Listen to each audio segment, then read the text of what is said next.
பாலைவனத்துல மீன் வளர்க்க முடியுமா? நம்ம ஊர் பக்கம் இந்த மீன் பிடிக்கிற போட்டி எல்லாம் கேரளால நிறையவே நடக்கும். பாலைவனத்துல இல்லாத மீனை பிடிக்கிறதுக்கு இங்க மீன்பிடி போட்டி எல்லாம் நடத்த போறாங்களா? என்னையா அது கூத்தா இருக்கேங்கிறீங்களா? சால்மன் ஃபிஷிங் இந்த ஏமன்னு 2011 ரிலீஸ் ஆன ஒரு படத்தை தான் இன்னைக்கு நாம பார்க்க போறோம். என்ன ஏறுங்கிறத வாங்க படம் பார்த்து தெரிஞ்சுக்கலாம். இந்த படத்தோட ஸ்டார்டிங் சீன்ல ஒரு பொண்ணு இமெயில் எழுதிக்கிட்டு இருக்குது. ஏமன் நாட்டுல ஒரு பெரிய கோடீஸ்வர ஷேக் இருக்கிறாரு.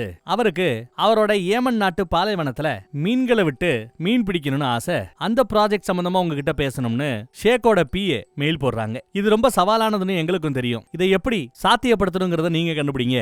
வேண்டிய வசதிகளை நாங்க செஞ்சு கொடுக்கறோம்னு பிஏ மெயில் போடுறாங்க. மெயில போட்டு வேக வேகமா தன்னோட பாய் ஃப்ரெண்ட பாக்குறதுக்காக ஓடுறாங்க. பாய் ஃப்ரெண்டு மிலிட்டரியில வேலை பார்க்கிறவர். ஏதோ லீவுக்கு வந்திருக்கிறாப்ல. இவங்க பழக்கம் ஒரு வாரம் தான், ஒரே ஒரு வாரம் தான். அதே சமயம் அந்த பக்கம் மெயில் யாருக்கு வருதுன்னா, யுனைடெட் கிங்டம், நம்மள ஆண்டாங்க இல்ல இங்கிலாந்து நாட்டு, அந்த இங்கிலாந்து நாட்டோட மீன்பிடித்துறை அதிகாரி ஒருத்தருக்கு அந்த இமெயில் எல்லாம் வருது. இந்த அதிகாரி தான் நம்ம படத்தோட ஹீரோ. அவர் வீடு முழுக்க நிறைய மீன்கள் சம்பந்தப்பட்ட ஐட்டங்கள் தான் உண்டு. அவருக்கு மீன் பிடிக்கிறதுனா அம்புட்டு பிடிக்கும் போல. மீன்பிடி போட்டி எல்லாம் தூண்டில் போட்டு பிடிக்கிறதுல. இல்ல உங்களுக்கு சயின்ஸ் தெரியாதுன்னு நினைக்கிறேன். இந்த சால்மன் வகை மீன்கள் வளருவதற்கு நல்ல குளுமையான தண்ணி தேவை. தண்ணியில ஆக்சிஜன் அளவு அதிகமாக இருக்கணும். இதெல்லாம் உங்க ஏமன் பாலைவனத்துல கிடைக்காது. சோ இது சாத்தியம் இல்ல, என்னால உதவி செய்ய முடியாதுன்னு அதிகாரி நோ சொல்லிடுறார். இந்த அதிகாரியுடைய மனைவி எப்ப பார்த்தாலும் வேலை வேலை வேலைன்னு ஓடிக்கிட்டே இருப்பாங்க. இப்ப கூட வேலைன்னு தான் கிளம்பணும்னு பாக்குறாங்க. அந்த பக்கம் பார்த்தா இங்கிலாந்து நாட்டோட அரசாங்கத்துல பத்திரிகை துறையை பாத்துக்கிற ஒரு லேடி. அவங்களுக்கு கால் வருது மிட் நைட் நேரமா பார்த்து. லேட் நைட்ட கால் பண்றீங்க, முக்கியமான மேட்டரா இருக்கணும், இல்ல அவ்வளவுதான் கோவப்படுறாங்க. பிரச்சனை இருக்கு. ஆப்கானிஸ்தான்ல ஒரு மதம் சம்பந்தப்பட்ட இடத்த பாம் வச்சு பிளாஸ்ட் பண்ணிட்டாங்களாம். ஐயோ, மறுபடியும் பிரச்சனையான்னு இந்த அம்மா பதறுது. முஸ்லிம் நாடான ஆப்கானிஸ்தான்ல முஸ்லிம்கள் கும்பிடக்கூடிய ஒரு மசூதியை பாம் வச்சு தகர்த்திருக்காங்க. இதுக்கும் இங்கிலாந்து நாட்டுக்கும் எந்த சம்பந்தமும் இல்லங்கிறது தான் நாளைக்கு தலைப்பு செய்தியா வரணும் பாத்துக்க அப்படின்னு சத்தம் போடுறாங்க. இவங்க அடுத்து வேலை பார்க்குற இடத்துக்கு வந்தா ஒரு மாதிரி டென்ஷனாவே தான் வராங்க. வந்தவங்க அங்க இருக்கிற ஆட்களை பார்த்து நீங்க பாருங்க, எங்க பார்த்தாலும் கிறிஸ்டினுக்கும் முஸ்லிம்களுக்கும் நடுவுல பிரச்சனைங்கிறாப்லயே தான் ஓடிக்கிட்டு இருக்குது. எனக்கு ஒரு நல்ல செய்தி வேணும். பிரச்சனைகளுக்கு மத்தியில ஒரு நல்ல விஷயத்த மக்கள் எல்லாம் பார்க்கணும்னு நான் ஆசைப்படுறேன். அந்த மாதிரி ஒரு குட் நியூஸ் செய்தியை எனக்கு நீங்க காட்டணும் அப்படிங்கிறாப்ல இவங்க உத்தரவு போடுறாங்க. அந்த மாதிரி குட் நியூஸ் ஸ்டோரி கிடைக்குமான்னு விதவிதமா சர்ச் பண்ணி பார்க்கும்போதுதான் அந்த மெயில் இவங்க கண்ணில் படுது. இது முஸ்லிம் ஷேக் ஒருத்தர் பாலைவன பூமியில மீன்பிடி போட்டு நடத்தணும்னு ஆசைப்படுறாரு இல்லையா, அந்த மெயில். இந்த பக்கம் நம்ம ஹீரோவுக்கு பெருசா இங்க டெஸ்க்ல வேலையே இல்ல. தன்னோட உயரதிகாரியை கண்டாலே அவருக்கு ஹீரோவுக்கு பிடிக்காது. உயரதிகாரியோட போட்டோவை கதவுல மாட்டி அதுலயே சாணி அடிக்கிறாப்ல இவர் எதையா அடிச்சு வச்சிட்டு இருக்கிறார். உயரதிகாரி பெருசா வேலையா பார்க்க மாட்டாப்ல. எப்ப பார்த்தாலும் தீனி தான். மேக்ஸ்வெல்னு ஏதோ ஒரு பொண்ணு உங்ககிட்ட பேசணுமா அப்படின்னு பேச, யாரா இருந்தாலும் இப்ப முடியாதுன்னு சொல்லு அப்படிங்கிறாப்ல சீனை போடுவார். அப்புறம் மேக்ஸ்வெல்னா யாருப்பா அது அப்படின்னு கேட்டா, இங்கிலாந்து நாட்டோட பிரைம் மினிஸ்டரோட பிரஸ் ஆபீசர் மேக்ஸ்வெல்னு சொன்னதும் அரண்டு போறாரா ரெண்டு. ஐயோன்னு பதறிக்கிட்டு போனை எடுக்கிறாப்ல. எப்ப அந்த ஷேக் ஏதோ மீன்பிடி பிசினஸ பாலைவனத்துல பண்ணணும்னு ஆசைப்படுறாருல, அதை கொஞ்சம் நல்லபடியா முடிச்சு கொடு. எங்க பார்த்தாலும் குண்டு அது இதுன்னா ரத்தம் தெறிக்க ஏதாவது நடந்துகிட்டே இருக்குது. எனக்கு தேவை ஒரு குட் நியூஸ். அந்த மேட்டரை நாங்க பெருசு பண்ண போறோம், பெருசா எடுத்துட்டு போக போறோம், வேண்டிய வசதியை செஞ்சு கொடுங்கிறாப்ல சொல்லிடுறாங்க. அவரும் சரிங்க மேடம், ஓகே மேடம், பாத்துக்கிறேன் மேடம் அப்படின்றாரு. நேரா நம்ம ஹீரோவை தான் பாக்குறதுக்கு வர. இங்க பாரு, அந்த ஷேக்கோட பிஏ அவங்கள அவங்க ஆபீஸ்ல போய் நீ போய் பார்க்கணும். இந்த ப்ராஜெக்ட நல்லபடியா முடிக்கிறதுக்கு வாய்ப்பு இருக்கான்னு நீ போய் பார்த்து பேசிட்டே வரணும். உயரதிகாரியா இது என்னோட உத்தரவுன்ட்டாப்ல. வேற வழி இல்லாம அவன் அந்த ஆபீஸுக்கு வரான். பிரம்மாண்டமான ஆபீஸ். பிஏவோட ஆபீஸ் ரூமே பாருங்க எவ்வளவு பிரம்மாண்டமா இருக்குன்ட்டு. சொல்லுங்க, இந்த ப்ராஜெக்டை எப்படி நாம செய்ய போறோங்கிறாப்ல பேச. இங்க பாருங்க, உங்களுக்கு புரிய மாட்டேங்குது, நான் மேப்ல காட்டுறேன்னு மேப்ல காட்டுறாரு. காட்டிட்டு இது பாலைவன பூமி, இங்க சூடு அதிகமா இருக்கும், இங்க தண்ணியே கொண்டு வந்தாலும் தண்ணி சுடும், இங்கெல்லாம் அந்த சால்மன் மீன்கள் வளர வாய்ப்பே இல்ல, அப்படி இப்படின்னு மேப்பை காட்டி சத்தம் போட்டுக்கிட்டு இருக்கிறான். சார், நீங்க மேப்ல காமிச்சது ஏமன் நாடு கிடையாது, அது சவுதி அரேபியா. இதுதான் ஏமன். எங்க நாட்டுல மழைக்காலங்கள்ல ஒரு மாசத்துக்கு 25 சென்டிமீட்டர் மழை கண்டிப்பா பெய்யும். அந்த மழை தண்ணி போதுமானதாக இருக்குங்கிறாப்ல சொச. மழை காலத்துல சரி, அப்ப வெயில் காலத்துல மீனெல்லாம் செத்து கருவாடானா பரவாயில்லையா அப்படின்னு கோவப்படுறான். ஏமன் நாட்டுல எண்ணெய் கிணற தோண்டுறதுக்காக நிறைய இடத்துல தோண்டி இருக்கிறோம். அப்படி தோண்டும் போது நிறைய இடத்துல எண்ணெய்க்கு பதிலா தண்ணி ஊத்து கிடைச்சது. அப்படி கிடைச்ச அந்த ஊத்துக்களை ஒன்றிணைத்து ஒரு டேமா, ஒரு அணைக்கட்டை நாங்க கட்டிடுவோம். அந்த அணைக்கட்டு தண்ணிய மழை காலங்கள் இல்லாத சமயத்துல மீன்களுக்காக பயன்படுத்தலாம்னு ஐடியா கொடுத்தா, அப்போ உன்னோட அந்த கோடீஸ்வர ஷேக்கு கிட்ட சொல்லி அணைய கட்ட சொல்லு. அணைய கட்டி முடிச்சு அதன் பிறகு என்கிட்ட வந்து அணை ரெடியா இருக்கு, அடுத்து என்னன்னு கேளுங்க, அப்ப நான் சொல்றேன். அடுத்த ஒரு 10 வருஷத்துக்கு பிறகு சந்திப்போம்னு சொல்லிட்டு கிளம்ப ஆரம்பிக்க, டன் சார் அப்படின்னு போட்டோவை காட்டுறாங்க. என்னடா ஆச்சுன்னா, 2 வருஷத்துக்கு முன்னாடியே ஷேக் அந்த அணைய கட்டி முடிச்சிட்டாப்லையா. இதோ போட்டோ பாருங்கன்னு காட்டுறாரு. ஆயிரக்கணக்கான ஏக்கர்களை விலைக்கு வாங்கி மொத்தமா அவர் டேம டேம உருவாக்கிட்டார். அந்த டேம் தண்ணியை வச்சு வாட்டர்மெலனு சின்ன சின்ன பசுமையான தோட்டம் எல்லாம் போட்டுட்டு இருக்காராம். சரிப்பா, மழை காலத்துல தண்ணியை ரெடி பண்ணிடுவீங்க, ஆனா உங்க நாட்டுல வெப்பத்துக்கு என்ன பண்ண போறீங்க? சூடான பாலைவன தேசத்துல போய் மீன் வளர்க்கணும்னா எப்படி அதெல்லாம் கோவப்படுறாரு. இங்க பாருங்க, ஏமன் நாடு பாலைவன தேசம் தான். அதுக்காக எல்லா இடத்துலயுமே சூடுதான் இருக்கும்னு அர்த்தம் இல்ல. மலைப்பகுதிகளில் சூட்டின் அளவு கம்மியாக இருக்கும். 20 டிகிரி செல்சியஸை விட ரொம்ப கம்மியான வெப்பம் எல்லாம் இந்த நாட்டுல நிறைய பகுதிகளில் இருக்குது. சோ இங்க வெப்பமும் பிரச்சனை இல்ல அப்படிங்கிறாங்க. இங்க நம்மால உங்க ஷேக்குக்கு வேற வேலை இல்லையா? பேசாம ஒரு ஃபுட்பால் கிளப்ப விலைக்கு வாங்குறத விட்டு இதெல்லாம் தேவையில்லாத வேலை அப்படி அப்படிங்கிறான். அதுக்கு அந்த பிஏஓ, இங்க பாருங்க, எங்க ஷேக் கொஞ்சம் வித்தியாசமான ஆளு, அவருக்கு பணம் முக்கியம் இல்ல, அவருக்கு ஒரு விசாலமான பார்வை உண்டு அப்படின்னு பேசிட்டு இருக்க. இங்க பாருங்க, என் உயரதிகாரி சொன்னாருங்கிறதுக்காக தான் இந்த மீட்டிங்கை நான் ஒத்துக்கிட்டேன். வந்தாச்சு, மீட் பண்ணியாச்சு. இந்த ப்ராஜெக்ட் டேக் ஆஃப் ஆறதுக்கு வாய்ப்பே இல்ல, அவ்வளவுதான் சொல்லிட்டு கிளம்பி வந்துடுறாரு. இங்க வந்து பார்த்தா உயரதிகாரி 2 லெட்டரை இவனுக்காக ரெடி பண்ணி வச்சிருக்கார். ஒரு லெட்டர் இவனோட ராஜினாமா கடிதம், கையெழுத்து போட்டு வேலை இல்ல வெட்டி இல்ல கிளம்புங்கிறாங்க. இல்லைன்னா இன்னொரு லெட்டர் இருக்குது, அது இந்த ப்ராஜெக்ட் சாத்தியமே அப்படின்னு இவரு கையெழுத்து போட்டு கொடுக்க வேண்டிய ஒரு லெட்டர். ஒண்ணு, உனக்கு வேலை கிடையாது, வேலை வேணும்னா இந்த ப்ராஜெக்ட் சாத்தியம்னு கையெழுத்து போட்டு இந்த ப்ராஜெக்ட முடிச்சு கொடுக்குற வழியை பாரு, மேலடுத்து உத்தரவுன்னு மிரட்டுறாப்ல. வேற வழி இல்லாம இவன் இந்த ப்ராஜெக்ட பண்றதுக்கு சம்மதம்னு தான் கையெழுத்து போட்டு வந்திருக்கான். சர்ச்சில் ஏதோ பாட்டு பாடுவாங்க போல நம்ம ஹீரோவும் முண்டாட்டியும் அங்க உட்காந்துக்கிட்டு புலம்பி தள்ளிட்டு இருக்கான். பேசாம நான் வேலையை ரிசைன் பண்ணிருக்கணும்னு கோவப்படுறான். வேலையை ரிசைன் பண்ணா வீடெல்லாம் நம்ம கடன் போட்டு வாங்கியிருக்கிறோம், வீட்டை ஜப்தி பண்ணிடுவாங்க, கண்டிப்பா வேலைக்கு போய் ஆகணும்னு பொண்டாட்டி சொல்றா. ஹீரோவோட ஒய்ஃபுக்கு பெருசா இவன் மேல ஆர்வம் இல்ல அப்படிங்கிறாப்ல தெரியுது. அந்த பக்கம் பார்த்தா நம்ம மிலிட்டரிக்காரர், அவருக்கு போன் வருது, ஆப்கானிஸ்தான்ல யுத்தத்துக்கு வரணும்னு ராணுவத்துல இருக்கிற ஆட்கள் எல்லாத்தையும் கூப்பிடுறாங்க போல. இவன் நான் கிளம்பி ஆனுமே அப்படின்னு வருத்தப்படுறான். இந்த பக்கம் ப்ராஜெக்ட்டுக்கு சம்மதம்னு சொல்லியாச்சா, ப்ராஜெக்ட்டுக்கு இப்ப என்னெல்லாம் தேவைங்கிறத இவன் அங்க போய் ஒரு டெமோ கொடுத்தாகணும். எனக்கு 10,000 சால்மன் மீன்கள் வேணும், அதுவும் இந்த இங்கிலாந்து நாட்டுல தான் அந்த மீன்கள் அதிகமா இருக்குது. இந்த நாட்டுல இருந்து ஏமன் பாலைவனத்துக்கு அந்த மீன்கள் சாகாம உயிரோட கொண்டு வரணும். எப்படின்னெல்லாம் என்ன கேட்கப்படாது. சரி, ஒரு பேச்சுக்கு ஆக்சிஜன் இருக்கக்கூடிய நிறைய தண்ணி இருக்கக்கூடிய ஒரு பெரிய டேங்க், அந்த டேங்க்ல தான் வரப்போற அந்த மீன்களை நாம பிடிச்சு வச்சுக்கணும். ஒரு 10 கிலோமீட்டர் தூரத்துக்காவது நீந்தி போகிற அளவுக்கு அந்த வாளி பெருசா இருக்கணும். மீன் நீந்துறதுக்கு அவ்வளவு தூரம் போறதுக்கு ஆசைப்படுமா. அந்த மாதிரி ஒரு பெரிய வாளியை ரெடி பண்ணீங்கன்னா அப்புறம் உங்க ஷேக்கு தாராளமா தூண்டில் போட்டு மீனை பிடிச்சுக்கிட்டோம். ஆனா இது எல்லாம் மழை காலத்துல மட்டும்தான். வெயில் காலம் வரும்போது அந்த மீன் எல்லாம் செத்து போயிடும். ரெஸ்ட் இன் பீஸ்னு எழுதுறாரு. அப்ப இந்த பிஎல்ஏடியோ, அதுக்கு தானே நம்ம கிட்ட டேம் இருக்குல்ல, டேம் தண்ணியை திறந்து விட்டா மீன் சாகாதே அப்படிங்கிறா. புரிஞ்சுக்கிறேன். ஒரு அணை நிறைய தண்ணியை கட்டி அந்த தண்ணிய ஏதோ ஒரு கோடீஸ்வரன் அவன் பண திமிர காட்டுறதுக்காக, அவன் மீன் பிடிக்கிறதுக்காக அந்த தண்ணியை நம்ம வேஸ்ட் பண்ணுவோம், தாராளமா பண்ணுவோம். இதோ இப்ப அந்த தண்ணியை நான் மீனுக்கு விடுறேன்னு வச்சுக்க, மீன் உயிரோட இருக்கும். ஆனா இவ்வளவு வேஸ்ட் பண்ணி மீன்களை வாழ வைக்கிறதுக்கு பதிலா நாம ஏன் மனுஷனை வாழ வைக்க கூடாது அப்படி இப்படின்னு நக்கல் அடிக்கிறா. ரொம்ப சிம்பிளா நம்ம பிஏ. அதெல்லாம் சரிங்க, உங்க டெமோ எல்லாம் பார்த்தோம், பிடிச்சு போச்சு, எவ்வளவு இதுக்கு உங்களுக்கு பணம் தேவைப்படும் அப்படின்னு கேட்க, பணமா $50 மில்லியன் தேவைப்படும்னு ஒரு பெரிய லெவல்ல ஒரு பணத்தை சொல்றான். $50 மில்லியன்.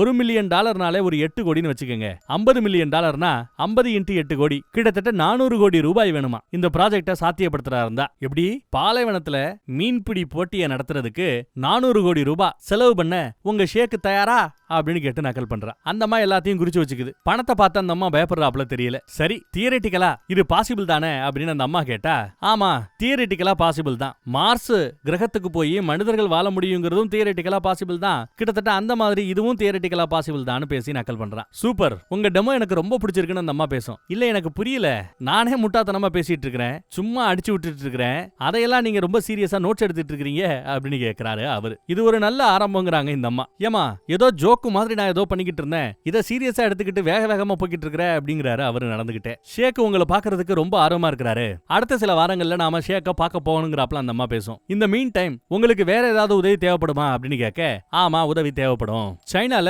ஒரு பிரம்மாண்டமான அணை கட்டியிருக்கிறாங்களாம். அந்த அணையை கட்டின இன்ஜினியர்களோட ஒரு மீட்டிங் கிடைக்குமான்னு கேட்கறான். அப்புறம் இங்கிலாந்து நாட்டுல ஆக்சிஜனை தயாரிக்கக்கூடிய ஒரு கம்பெனி இருக்குது, அந்த கம்பெனிலயும் ஒரு மீட்டிங் தேவைப்படும் கேட்கறான். அப்புறம் ஒரு கால் மீன்களை இந்த நாட்டுல இருந்து அங்க கொண்டு போய் டெலிவரி பண்றதுக்கு ஒரு பெரிய ரஷ்ய ராணுவ ஜெட் தேவைப்படும். சோ அவங்களோட ஒரு மீட்டிங் எல்லாத்தையும் அரேஞ்ச் பண்ணிட்டு எனக்கு போன் போடி என்னன்னு நக்கல் பண்ணிட்டு போறான். இங்க வீட்டுக்கு வந்து பார்த்தா பொண்டாட்டி வேக வேகமா இப்பதான் வேற வேலைக்கு போயிட்டு வந்துச்சு, மறுபடியும் ஒரு வார வேலைன்னு கிளம்ப பாக்குது. அதுல இவனுக்கு சுத்தமா விருப்பமே இல்ல, சண்டை போட்டு வெளியில வந்து மீனுக்கு தீனி போட்டுக்கிட்டு இருப்பான். அந்த அம்மா உன் கூட சண்டை போட்டுட்டு போனா எதுவும் உருப்படாது, வந்து பேசிக்கலான்னு ஏதோ சமாதானப்படுத்துது. இந்த பக்கம் பார்த்தா இங்கிலாந்து நாட்டோட பத்திரிகை துறையவே கையில வச்சிட்டு இருக்கிற அந்த அதிகாரி, அவங்களுக்கு ஒரு மெசேஜ் வருது. ஷேக்கு 400 கோடி ரூபாய இங்கிலாந்து நாட்டோட மீன்வளத்துறைக்கு அமிச்சிட்டாரு. ஏன்னா இந்த ப்ராஜெக்ட் அவங்க தான் நடத்துறாங்க, வேண்டிய அளவுக்கு செலவு பண்ணிக்கங்க, ப்ராஜெக்டை நடத்தி கொடுங்கன்னு பணமே வந்துருச்சுங்க. அந்த அம்மா அதிர்ந்து போகுது. பரவாயில்ல, ஒரு நல்ல செய்தின்னு நினைக்கிறாங்க. பிரதமர் அலுவலகத்துல இருந்து மெசேஜ் வருது, நீ ஷேக்க போய் பாருன்னு நம்ம ஹீரோவுக்கு. இவன் பொண்டாட்டி இந்த மாதிரி வேலைக்கு போயிடுச்சு, வெளிநாட்டு பக்கம் வேலைக்கு போயிடுச்சு,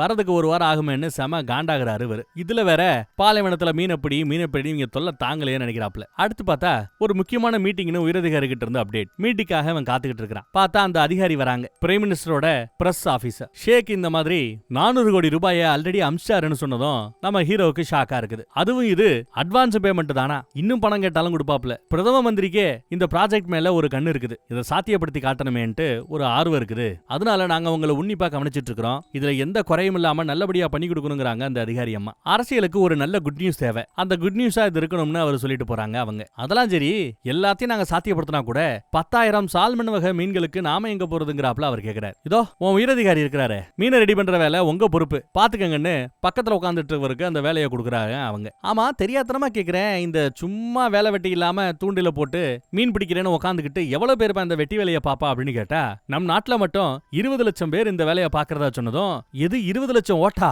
உடனே அந்த அம்மா குஷி ஆயிடுறாங்க. 20 லட்சம் ஓட்டு கண்டிப்பா வாங்கிடணும் அப்படின்னு நினைக்கிறாங்க. உடனே பிரைம் மினிஸ்டருக்கு மெசேஜ் தான். பிரைம் மினிஸ்டர் மீன் பிடிப்பீங்களா அப்படின்னு கேட்டா, ஆமா இல்லன்னு கன்ஃபார்மா சொல்ல மாட்டேங்கிறாரு. யோ 20 லட்சம் ஓட்டியா, கரெக்டா சொல்லியா அப்படின்னு கேட்க, அப்படியா, அப்ப கண்டிப்பா பிடிப்பேன்னு ரிப்ளை பண்ணிருக்கிறார். அடுத்து ஷேக்க பாக்குறதுக்காக பிஏவும் நம்ம ஹீரோவும் அவரோட ஒரு எஸ்டேட்டுக்கு வந்து இறங்குறாங்க. ஷேக்கு இல்ல, ஆனா வரவேற்பெல்லாம் தடபடலா இருக்குது. இந்த ஏரியால ஒரு சின்ன ஆறு ஓடுது, அங்க மீன் பிடிக்கிறதுக்காக மீன்பிடி கருவிகள் எல்லாம் தூண்டில் ஐட்டங்கள் எல்லாம் இவரோட படுக்கையில கிஃப்டா அடுக்கி வச்சிருக்காங்க. இவன் அதை எடுத்துட்டு அடுத்த நாள் காலையில மீன் பிடிக்க போவான். மீன் ஒண்ணும் சிக்கல. ஏறி வந்தா இந்த பக்கத்துல நம்ம ஷேக்கு நிக்கிறாரு, தன்னை அறிமுகப்படுத்திக்கிறாரு. இவரும் நல்லபடியா தான் பேசுறாப்ல. அவருக்கு மீன் பிடிக்கினா ரொம்ப பிடிக்கும் போல அவரும் மீன் பிடிக்கிறதுக்கு களத்துல இறங்குறாரு. தூண்டில் போட்டு காத்துக்கிட்டு இருக்காங்க. பார்த்தா ஒரு மீனை வசமா வந்து தூண்டில சிக்கிக்கிச்சு. சூப்பர் சார், அப்படியே பிடிங்க சார், இழுங்க சார்னு இழுத்து ஒரு வழியா அந்த மீனை பிடிச்சு தூக்கிடுறாங்க. மீன் கிடைச்ச அந்த சந்தோஷம் 2 பேருக்குமே இருக்குது. அன்னைக்கு சமையல அந்த மீன் தான். ராத்திரி சமையல் ஏற்பாடெல்லாம் ரொம்ப சிறப்பா நடந்திருக்குது. சாப்பிட்டுட்டு இருக்கும்போது உங்களுக்கு நம்பிக்கை, கடவுள் நம்பிக்கை எல்லாம் இருக்குதா அப்படின்னு கேட்டா, சயின்ஸை நம்புறவேன் நானு, நம்பிக்கை இல்ல அப்படின்னு பேசுவார். ஆனா நீங்க மீன் பிடிப்பீங்க தானேன்னு கேட்டா, ஆமா மீன் பிடிப்பேங்கிறாப்ல. கோடிக்கணக்கான லிட்டர் இருக்கிற அவ்வளவு பெரிய தண்ணியில இருக்கக்கூடிய 100கணக்கான மீன்கள்ல ஒரு மீன் உன்னோட தூண்டில சிக்கிடாதான்னு எந்த நம்பிக்கையில நீங்க தூண்டில் போட்டு காத்துக்கிட்டு இருக்கீங்க அப்படின்னு கேட்டா, எல்லா மீன் வந்து சிக்குங்கிற நம்பிக்கை தான் அப்படின்னு சொல்ல, அப்ப உங்களுக்கு நம்பிக்கை இருக்குன்னு தானே அர்த்தம்ங்கிறாப்ல. அதுக்கு நம்ம ஹீரோவோ, அந்த நம்பிக்கை வேற, மத நம்பிக்கை வேறங்கிறாப்ல. நம்பிக்கையில என்னங்க, உலகத்துல இருக்கக்கூடிய அத்தனை மொழிகள்லயும் நம்பிக்கைக்கு ஒரே அர்த்தம் தான். இப்படி டயலாக் பேசிட்டு இருக்கும் போதே சியர் சொல்ல வேண்டிய நேரம் வந்துருச்சு. மீனுக்காக நம்பிக்கைக்காகன்னு அவரு சியர் சொல்லுவாரு. கூடவே நம்ம ஹீரோ சயின்ஸுக்காகன்னு சொல்லி சியர் சொல்லிட்டு இவங்க சரக்கடிப்பாங்க, அவர் தண்ணி மட்டும் தான் குடிப்பாப்ல, சரக்கு குடிக்க மாட்டார் போல தெரியுது. நம்ம ஹீரோயின் ஒரு மாதிரி சோகமா இருக்கிறதையே கவனிச்ச நம்ம ஷேக்கு, என்ன சோகமா இருக்கிறீங்க, என்ன மேட்டர்னு விசாரிக்கிறார். இந்த மாதிரி என்னோட பாய் ஃப்ரெண்டு ஆப்கானிஸ்தானுக்கு யுத்தத்துக்கு போயிருக்கிறான், அவங்கிட்ட இருந்து எந்த அப்டேட்டும் வரல, அதனால வருத்தமா இருக்குங்கிறாப்ல சொல்றாங்க. அதெல்லாம் ஒன்னும் பிரச்சனை இல்ல, நல்லபடியா நடக்குங்கிறாப்ல ஷேக்கு வாழ்த்துறாரு. அப்புறம் நம்ம ஹீரோ பார்த்து, நீங்க விருப்பம் இல்லாம தான் இந்த ப்ராஜெக்ட்குள்ள வந்தீங்கிறது எனக்கு தெரியும், ஆனா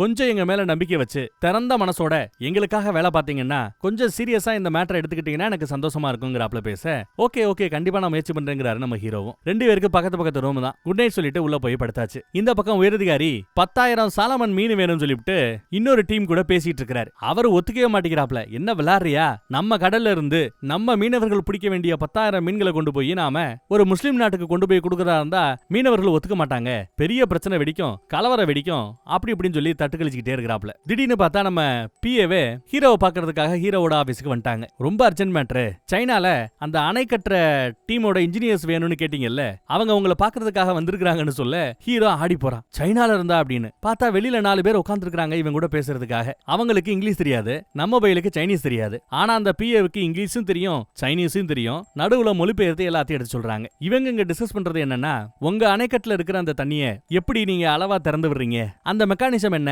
எப்படி அந்த தண்ணியை ஹோல்டு பண்ண முடியுதுன்ற விஷயத்தை கேட்டு தெரிஞ்சுக்கிறார். சோ இவர்களோட அணைக்கட்டுல இருந்து வேண்டும் போது தண்ணியை திறக்க மூட அந்த மெக்கானிசம் கிடைச்சிருச்சு, இன்ஜினியர்ஸ் கிடைச்சிட்டாங்க. ப்ராஜெக்ட் எல்லாம் ரொம்ப சிறப்பா எதிர்பார்த்த டெட்லைன்ல முடிச்சிடலாங்கிறாப்ல பேசிட்டு போக, அதை ஒட்டி கேட்டு நம்ம உயரதிகாரி ஷாக் ஆகிறார். இந்த பொண்ணை பார்த்துட்டு பொண்ணுகிட்ட வலிஞ்சு பேசுவார். ஆனா நம்ம ஹீரோ இவ்வளவு டைம் கிடைச்சும் ஒரு இடத்துல கூட வலிஞ்சு பேசுனது இல்ல. அந்த மாதிரி இன்னைக்கு வெளியில சாப்பிடலாமேன்னு கூட்டு வந்திருப்பாங்க. வெளியில 2 பேரும் உட்காந்து சாப்பிடலாமேன்னு உட்காந்துட்டு இருக்கும்போது அவங்களுக்கு போன் வருதுங்க. போன்ல அந்த பக்கம் ஆப்கானிஸ்தான்ல யுத்தத்துக்கு போன அந்த பாய் ஃப்ரெண்டு ஏதோ ஒரு இடத்துல போய் மாட்டிக்கிட்டான் போல, அங்க போன அந்த டீமோட நிலைமை என்னங்கிறது இப்ப வரைக்கும் தெரியலையா. உயிரோட இருக்காங்களா இறந்துட்டாங்களான்னு கூட தெரியலையா. அந்த மேட்டரை கேட்டதுமே ஆடி போய் அப்படியே சோமா உட்காந்து அழுதுகிட்டு இருக்கிற. ஆபீஸ் பக்கமே வரதில்ல. ஷேக்கு கால் பண்ணாலும் எடுக்கிறது இல்ல, நம்ம ஹீரோ கால் பண்ணாலும் எடுக்கிறது இல்ல. இப்படியே ஒரு வாரம் வீணா போச்சு. கால் பண்ணி பார்த்துட்டு வாய்ஸ் மெசேஜ் அனுப்பிச்சிருப்பான். ப்ராஜெக்ட் முக்கியம், கொஞ்சம் இந்த பக்கம் என்ன ஏதுன்னு பாருமா, திரும்ப கூப்பிடுமான்னு. அவ கூப்பிடல. வேற வழி இல்லாம வீட்டு வாசல் கதவை வந்து தட்டுறான். உங்க வாய்ஸ் மெசேஜ் கேட்டேன், ஏங்க ஒருத்தி துக்கத்துல இருக்கிறாளே, இப்படியா நீங்க வந்து டிஸ்டர்ப் பண்றது அப்படி இப்படின்னு சத்தம் போட. இல்ல நான் வேலை சம்பந்தமா இங்க வரலங்கிறா. அப்புறம் என்ன டாஷுக்காக வந்தீங்கன்னு அந்த அம்மா திட்டுது. நீ சாப்பிடாம இருப்ப, அதான் உனக்கு சாப்பாடு வாங்கிட்டு வந்தேன்னு வந்து நீட்டுறாரு. அவ்வளவுதான். சென்டிமெண்ட்ல கலங்கி போய் கட்டி பிடிச்சு கதற ஆரம்பிச்சிடறாங்க, அழுக ஆரம்பிச்சிடறாங்க. இவன் தான், நீங்க இப்படியே இருந்தீங்கன்னா விடாத அழுதுகிட்டே இருப்பீங்க, கொஞ்சம் ஆபீஸ் பக்கம் கவனத்தை திருப்பீங்கன்னா இந்த துக்கத்துல இருந்து மீள கொஞ்சம் வாய்ப்பு இருக்குது அப்படி இப்படின்னு அட்வைஸ் போட்டு அந்த அம்மாவை கொஞ்சம் தேத்திட்டான். அடுத்து பார்த்தா ஏமன் நாட்டுல அந்த பாலைவன பகுதியில அணைக்கட்டு நடக்கிற அந்த வேலையை பாக்குறதுக்காக 2 பேரும் அங்க வந்துடுறாங்க. பார்த்தா ரொம்ப ஜோரா அந்த பக்கம் வேலை நடந்துகிட்டு இருக்குது.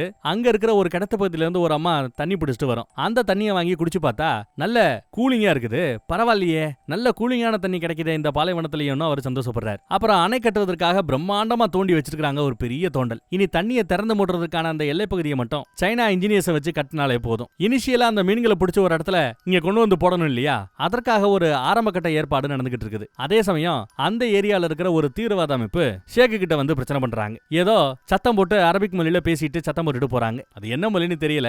ஏமன் நாட்டுல ஏமன் மொழி கூட பேசலாம்னு நினைக்கிறேன், தெரியல. என்னங்க அது அப்படின்னு நம்ம ஹீரோ வந்து விசாரிக்க, அது ஒண்ணும் இல்ல, இப்படி மேற்கத்திய நாடுகள்ல இருந்து மீன்களை கொண்டு வந்து இறக்குறதுங்கிறதெல்லாம் மேற்கத்திய கலாச்சாரத்தை இங்க கொண்டு வராப்ல இருக்குது. இது அல்லாஹ் மன்னிக்க மாட்டாராம், என்ன மிரட்டிட்டு போறதா சொல்லி சிரிக்கிறார் அவர். இவங்க எங்க போனாலும் அதை வீடியோ எடுக்கிறதுக்கு கூட ஒரு அசிஸ்டன்ட் இருப்பாப்ல. அவர்கிட்ட வீடியோ புடுங்கி நான் உன்ன வீடியோ எடுக்கிறேன்னு நம்ம ஷேக்கே வீடியோ எடுக்கிறார். இந்த பக்கம் 10,000 மீன் வேணும்னு நம்ம விருதுகாரி படாத பாடுபடுறாப்ல. என்ன சொல்லியும் மீன் கிடைக்கிறாப்ல தெரியல. கடைசியா இங்க பாரு, பிரதம மந்திரியோட அதிகாரியே ஸ்ட்ரெயிட்டா இந்த மேட்டர்ல இன்வால்வ் ஆயிருக்காங்க. நீ மட்டும் மீன் கொடுக்கல உன் வேலையே போயிடும் பாத்துக்கன்னு சொல்லி விட மிரட்டி பார்த்துட்டாப்ல. அதோட ரிசல்ட் எஸ்ஸா நோவான்னு தெரியல. இந்த பக்கம் பார்த்தா கொஞ்சம் கொஞ்சமா நம்ம ஹீரோவும் பிஏவும் நல்லபடியா பேசி பழக ஆரம்பிக்கிறாங்க. இன்னும் இந்த அம்மா துக்கத்துல இருந்து மீளல. கண்டிப்பா இறந்தே போயிருப்பாருங்கிற முடிவுக்கு எல்லாருமே வந்துட்டாங்க. நியூஸ்ல வேற இது சம்பந்தமா ஏதோ வந்திருக்கு போல. அத பார்த்த ஒருத்தர் அந்த துரோகியை கொல்ல வேண்டிய நேரம் வந்துருச்சுன்னு பேப்பரை காட்டுறார். எஸ், ஷேக்க போட்டு தள்ளுறதுக்கு முடிவு பண்ணிட்டாங்க போல தெரியுது. பெரிய பெரிய மீடியா இப்ப இத பத்தி பிரபலமா பேசிட்டு இருக்காங்க. அடுத்து பிரதமர் உலகத்தோட அதிகாரியும் இங்க நடக்கிற இந்த ஏற்பாடுகளை பாக்குறதுக்காக அன்னைக்கு வரவேற்பு தடபடலா இருக்குது. ட்ரீட்டும் நல்லா கொடுக்குறாங்க. ஆனா ஒரு துக்க செய்தியை எடுத்துட்டு வந்திருக்காங்க. எங்க நாட்டுல இருந்து 10,000 மீன்கள் கிடைக்க வாய்ப்பே இல்ல, மீனவர்கள் எல்லாம் போராட்டம் பண்ண ஆரம்பிச்சிருவாங்க, அதுக்கு பதிலா வாங்க உங்களை கூட்டு போய் காட்டுறேன்னு ஒரு இடத்த கூட்டு போய் காட்டுறாங்க. பார்த்தா இந்த பண்ணையில வளர்க்கிற சால்வன் வகை மீன்கள் இருக்குல்ல, இந்த பண்ணை வளர்ப்பு மீன்களை நாம பயன்படுத்த கூடாதான்னு அந்த அம்மா வந்து நீட்டுது. ஆனா இந்த மீன்கள் எல்லாம் சாப்பிடறதுக்காகவே வளர்க்கக்கூடிய மீன்கள், உயிரை காப்பாத்திக்க ஓடாது, இதுகளை வச்சு நம்மளால மீன் எல்லாம் பிடிக்க முடியாதுங்கறாப்ல நம்ம ஹீரோ முடியாதுங்கிறார். ஷேக்கும் முடியாதுங்கிறார். இங்க பாருங்க, பாலைவனத்துல மீன் பிடிக்கணும், போட்டி நடத்தணும்னு ஆசைப்பட்டீங்க, பண்ணை மீன்களை வச்சு மட்டும்தான் இது சாத்தியம், இல்லனா இந்த ப்ராஜெக்ட் டிராப் தாங்கறாப்ல அந்த அம்மா மிரட்டுது. ஷேக்கும் முடியாதுன்ட்டாப்ல. உடனே அந்த அம்மா சரி ஓகே எப்பா மீன் வளர்ப்புத்துறை அதிகாரி நீ உன் டிபார்ட்மெண்ட்டுக்கே கிளம்பி போப்பா அப்படின்னு சொன்னா அதுக்கு நம்ம ஹீரோவும் முடியாதுங்கிறான். அப்போ ஒரு ரெசிக்னேஷனை இந்த இடத்துல நான் அக்செப்ட் பண்ணிக்கிறேன், குட் பைன்னு சொல்லிட்டு கிளம்பிடுறாங்க. அவ்வளவுதான், நம்ம ஹீரோவோட வேலை போச்சு. ஆனாலும் நம்ம ஷேக்கு சைட்ல இருந்து அவருக்கு சம்பளம் கொடுக்கறதா பேசி இந்த ப்ராஜெக்ட்டுக்காக அங்கேயே வச்சிருக்காங்க. ஷேக்கும் இவனும் மீன் பிடிச்சிட்டு இருக்கும்போது ஒருத்தன் துப்பாக்கி எடுத்துட்டு வந்து சுடுறதுக்காக நிக்கிறான். கரெக்டா அதை வாக்கிங்க்கு வந்து நம்ம பிஏ பார்த்துட்டு ஐயோ அப்படின்னு சத்தம் போட துப்பாக்கிய கரெக்டா அவன் நீட்டுவான் பாருங்க. மீன் பிடிக்கிற அந்த தூண்டில வச்சு அவனோட கண்ணத்துல ஒரு கோடு போடுவாரு நம்ம ஹீரோ. சூப்பரா இருக்கும், சாட்டை எடுத்து சொல்லட்டினாப்ல இருக்கும். அதுல குறி தவறிடுச்சு. மித்த ஆட்கள் வந்து அவனை பிடிச்சிடுறாங்க. ஜஸ்ட் மிஸ்ல ஷேக்கோட உயிர் காப்பாற்றப்படுது. ஷேக்க அந்த மேட்டரை நான் எப்பவுமே மறக்க மாட்டேன், உங்களுக்கு நான் நன்றி கடன் பட்டு இருப்பேன், கண்டிப்பா ஒரு நல்ல சமயத்துல நான் அதுக்கு பரிகாரம் பண்ணுவேங்கிறாப்ல வாக்கு கொடுக்குறாரு. அதே சமயம் ராணுவத்துறையில இருந்து ஒரு நியூஸ் வருது, டிவில ஓடிக்கிட்டு இருக்குது. ஒரு டீம் வெளியில போய் அவங்க என்ன நாயின்னு தெரியலன்னு சொன்னாங்கல்ல, அப்படி வெளியில போன அத்தனை பேருமே இறந்து போயிட்டாங்க அப்படிங்கிற அந்த நியூஸ் படுத்ததும் இந்த அம்மா ஒரே சோகம். ராத்திரி ஃபுல்லா ஒரே அழுகை. பக்கத்து ரூம்ல படுத்து கிடக்கிற நம்ம ஹீரோ அதை கேட்டுட்டு ஆறுதல் சொல்ல உள்ள வரார். அப்படியே அங்கேயே படுத்துறாரு. அந்த அம்மா அழுது அழுது ஒரு மாதிரி தூங்கி போய் கிடக்குது. சீக்கிரம் எந்திரிச்சு இவர் கிளம்பி தான் பொண்டாட்டிய பாக்குறதுக்காக இந்த பக்கம் வரார். ஒய்ஃபி ஏதோ ஒரு ஞாயிற்றுக்கிழமை மட்டும் வெளிநாட்டுல வேலைக்கு போனவங்க கேப் கிடைச்சிருக்கு இங்க வந்திருக்காங்க. 2 பேருக்கும் செட் ஆகலங்கிறது அப்பட்டமா தெரியுது. இப்ப நம்ம ஹீரோ வழக்கத்துக்கு விட ஒரு மாதிரி சந்தோஷமா வேற இருக்கிறான். நியூஸ்ல அடிக்கடி இவனை பத்தியும் அந்த பிஏ பத்தியும் நிறைய போட்டோஸ், அவங்க 2 பேரும் பண்ண இந்த சாதனைகளை பத்தி மேட்டர்ஸ் வர எனக்கு அப்பவே தெரியும் சக்காலத்தி வந்துட்டாளா அப்படின்னு இந்த அம்மா கோவப்படுது. அவங்க சண்டை முத்தி போச்சு, விவாகரத்து பண்ற ரேஞ்சுக்கு போயிட்டாங்க. இந்த பக்கம் நம்ம ஹீரோவோ பண்ணை மீன்கள் தான் வேற வழி இல்ல, ஆனா சால்மன் வகை மீன்கள் கண்டிப்பா ஒரு கை பாக்கும், நீந்தும், சவாலா தான் இருக்கும், எனக்கு நம்பிக்கை இருக்குன்னு பேசினதும் உனக்கு நம்பிக்கை இருக்குல்ல விடியா பாத்துக்கலான்னு முடிவு பண்ணிட்டாங்க. பிரதம அலுவலகத்தில் இருக்கிற அந்த அதிகாரி அவங்க கிட்ட இந்த மேட்டர் போய் சேருது. இந்த மாதிரி எங்களுக்கு பண்ணை மீன்களே ஓகேன்ட்டு அந்த மீன்களை அங்க இருந்து இங்க எடுத்துட்டு வர்றதுக்கு ஒரு பெரிய டின்னுல ஆக்சிஜன் தண்ணியை நிரப்பி அதுக்குள்ள 10,000 பண்ணை மீன்களை போட்டு அதை கொண்டு வரதுக்காக ஒரு பெரிய ராணுவ ஜெட்டையும் பயன்படுத்துறாங்க. எவ்வளவு பிரம்மாண்டமா இருக்குன்னு பாருங்க. அதுவும் 2 பெரிய பெரிய டின்னு நிறைய வந்து இறங்குது மீன்கள்.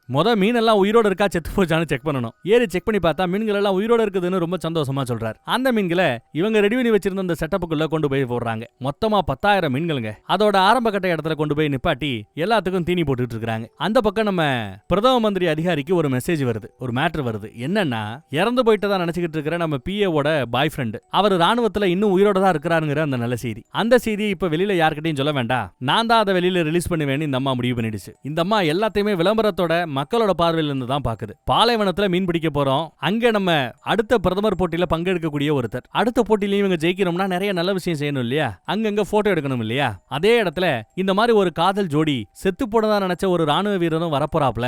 அவங்கள நாம அங்க ஒன்னா போட்டோ எடுக்க போறோம், பேட்டி எடுக்க போறோம், கூடவே நம்ம பிரதம மந்திரியை நிப்பாட்டினா நல்லா இருக்குமேன்ட்டு இவங்க ஸ்கெட்ச் போட்டுட்டு இருக்காங்க. இந்த பக்கம் தண்ணியை பிடிக்க திறந்து விட அந்த என்ட்ரன்ஸ் பகுதியை சைனா இன்ஜினியர்ஸ் உதவியோட கட்டவும் செஞ்சாச்சு. எல்லாம் நல்லபடியா வருது. இந்த பக்கம் ஒன்னா இவங்க குளிக்கிற வரைக்கும் வந்தாச்சு. அங்க வச்சு நீங்க என்ன லவ் பண்றீங்கிறது நல்லாவே தெரியுது, ஆனா நான் இந்த துக்கத்துல இருந்து வெளியில வர்றதுக்கு சில நாட்கள் எனக்கு தேவைப்படும், அது வர கூட இருங்கிறாப்ல அந்த அம்மா பேச அவரும் சரின்னு ஒத்துக்கிறார். அடுத்து பார்த்தா அந்த நாட்டோட பிரதம மந்திரியே வந்து நிக்கிறாரு. ஏகப்பட்ட நியூஸ் மீடியான்னு அப்படியே சூழ ஆரம்பிக்குது. ஒரு மீனாவது பிடிச்சிருவீங்க தானே, ஒரு மீனாவது பிடிச்சிருங்க, போட்டோக்கு நல்லா போஸ்ட் கொடுத்துருங்க, அவ்வளவுதான் நமக்கு வேணுங்கிறாப்ல அந்த அம்மா பேசிட்டே போகும். பிரதம மந்திரியும் சரி பாத்துக்கலாங்கிறாப்ல இருக்கிறார். அடுத்து மீடியாக்காரங்க எல்லாம் ரெடியா இருக்க ஒரு பெரிய ஹெலிகாப்டர் இந்த பக்கம் வருது, ராணுவ ஹெலிகாப்டர். அது தெரியாம நம்ம ஹீரோயினும் பிஏவும் நம்ம ஹீரோவும் ஜாலியா பக்கத்துல உட்காந்து பேசிட்டு இருப்பாங்க மீன்களை பத்தி. என்ன ஒரு ஹெலிகாப்டர் வந்து இறங்குது, அது ஒரு ராணுவ ஹெலிகாப்டர் மாதிரி இருக்குது.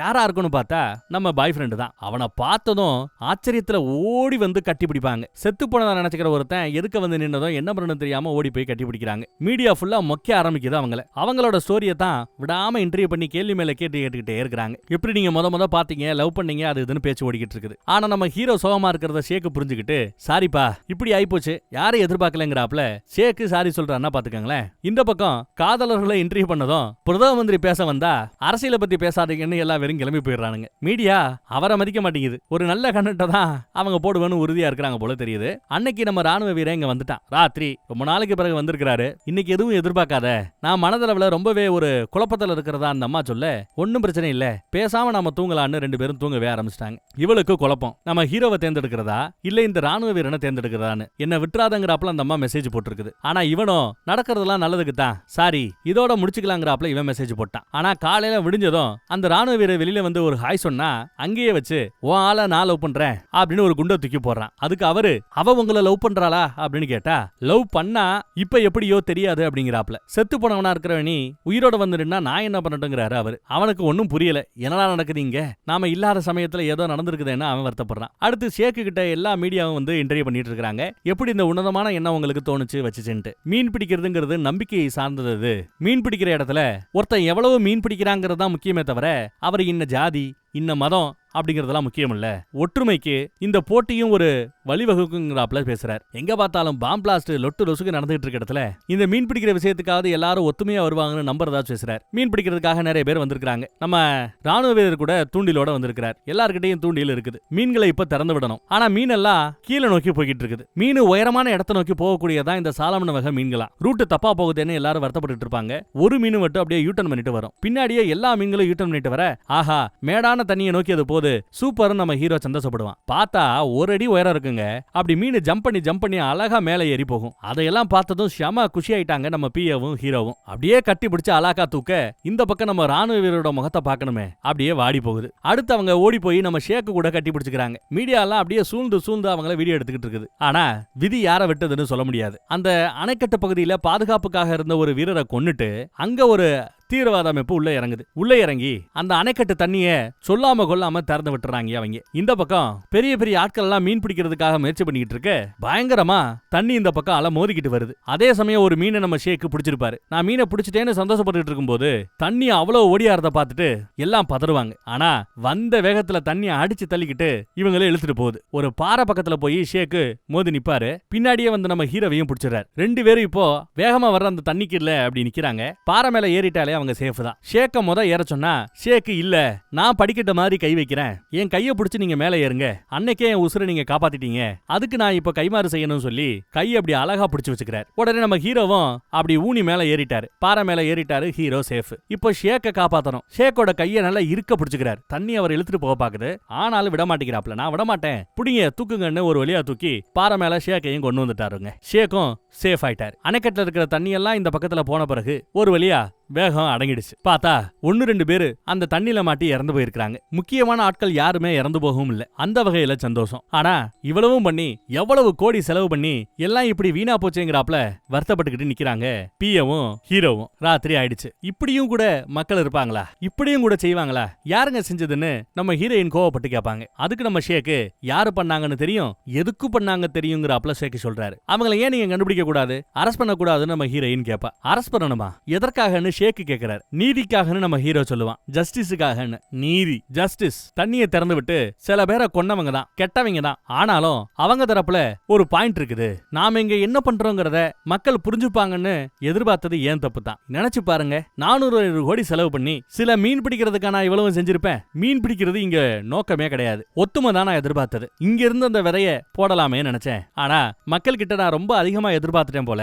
ஏன் தப்பு தானு அங்கேயும் சிரிச்சாப்லயே பேசுறாரு அந்த ஷேக்கு. மறுபடியும் முயற்சி பண்ணுவீங்களா அப்படின்னு அந்த அம்மா கேக்குது. பிஏ என்ன இப்படி கேட்டு விட்ட, கேள்வி தவறு, நாம எல்லாம் மறுபடியும் முயற்சி பண்ணுவோமான்னு நீ கேட்கணுங்கிறாங்க. நாமன்னு சேர்த்துக்கங்கிறாங்க. ஏன்னா அவரு விடுறதா தயாரா இல்ல, நீங்க செய்யறதுக்கு தயாரா இருந்தா நான் இன்வெஸ்ட் பண்ண தயாருன்னு அவரும் சொல்றாரு. ஆனா அந்த அம்மாவோ இல்ல, என் பாய் ஃப்ரெண்டு இங்க இருந்து கிளம்பணுங்கிறாப்ல, அதனால எனக்கு என்ன பண்ணணும் ஒன்னும் புரியலன்னு பேசுறாங்க அந்த அம்மா. உடனே இந்த பக்கம் நம்ம ஷேக்கு ஹீரோவை பார்த்து, நீங்க என்ன வீட்டுல இருந்து அழைப்பு வந்ததா அப்படின்னு கேட்க, வீடே இருக்கான்னு எனக்கு தெரியல, வீட்டுல இருந்து எங்க அழைப்பு வர போகுது. ஒரு மொமெண்ட் எல்லாமே எனக்கு இருக்கிறாப்ல ஃபீல் ஆச்சு, ஆனா அடுத்த மொமெண்ட்ல எதுவுமே எனக்கு இல்லைன்னு ஆயிப்போச்சு அப்படின்னு வருத்தப்பட்ட ஹீரோ சொல்றாரு. நேரம் வரும்போது எல்லாம் தானா தெரியுங்கிறாப்ல நம்ம ஷேக்கு ஒரு ஆரிடம் சொல்கிறார். அடுத்த நாள் காலையில விடிஞ்சிருச்சுங்க. பொட்டி பிடிக்கிய ராணுவ வீரர் கட்டிக்கிட்டு இருக்கிறார். ஷேக்கும் நம்ம ஹீரோவும் அதெல்லாம் பார்த்துட்டு இருக்காங்க. கிளம்புற சமயத்துல நான் போய் ஹீரோ கிட்ட ஒரு குட் பை சொல்லிட்டு வரேங்கிறாங்க அந்த அம்மா. குட் பையா வேண்டாமேங்கிறாரு ராணுவ வீரர். சச்சா நல்லா இருக்காது, நான் குட் பை சொல்லிட்டு வரேன்னு கிளம்ப, இவனு வேற வழி இல்லாம நான் பாலைவனத்துல யுத்தத்துல இருக்கும்போது உன்னோட நினப்பு தான் என்ன அந்த சூழலையும் உயிரோட சந்தோஷமா வச்சுக்கிட்டது, அதுவே எனக்கு போதும். எனக்கு நீ கடமைப்பட்டவளா கிடையாது, எனக்கு நீ கடமைப்பட்டிருக்கிறதா நினைச்சிட்டு எனக்காக நீ எந்த ஒரு தியாகமும் பண்ண வேண்டிய அவசியம் இல்ல.